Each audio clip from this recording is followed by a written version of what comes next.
ডাবের খোসা, চিপসের প্যাকেট 2, আবার চিপসের প্যাকেট দিলে আমি 1 টাকা, ডাবের খোসা দিলে 2 টাকা, বালতি দিলে ক্যাশ নিচ্ছে। কাউন্সিলররা যারা আছে কাউন্সিলের টাকা দিয়ে দেবেন, কাউন্সিলর জমা দিয়ে দেবেন।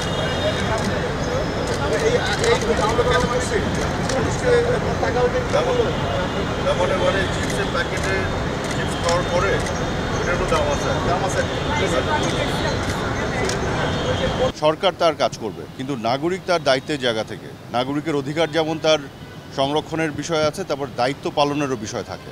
তো নাগরিক তার দায়িত্বের জায়গা থেকে নিজ দায়িত্বটুকু পালন করলে তখনই সরকার আর নাগরিকের মধ্যে একটা পার্টনারশিপ তৈরি হয়। তখন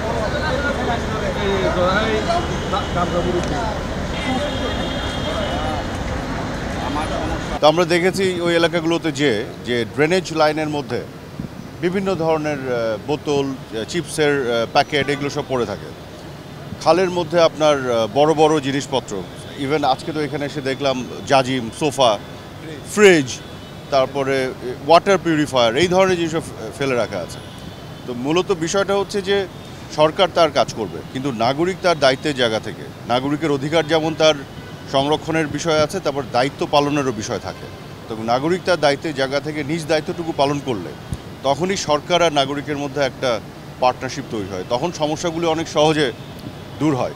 এখন সারাক্ষণ যদি পরিষ্কার করতে থাকে সিটি কর্পোরেশন, কিন্তু অন্য দিক থেকে একই সাথে যদি আপনি নোংরা করতে থাকেন, সিস্টেমেটিক নিয়মের মধ্যে না থাকেন, তাহলে তো এটা আপনি এই সমস্যার সমাধান কখনো হবে না।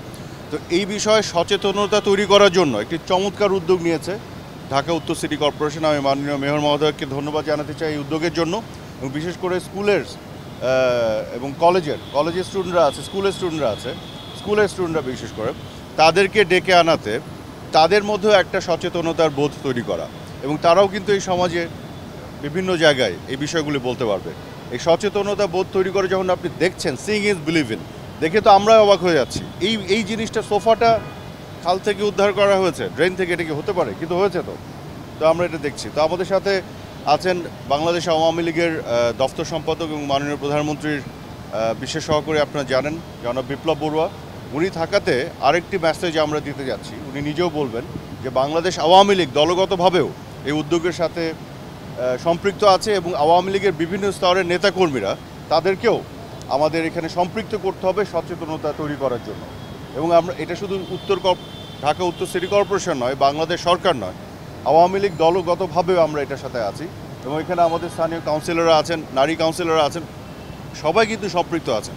কাজে আমি মনে করি যে এটা একটা চমৎকার উদ্যোগ হয়েছে। অনেক ধন্যবাদ মাননীয় মেয়র মহোদয় আপনাকে।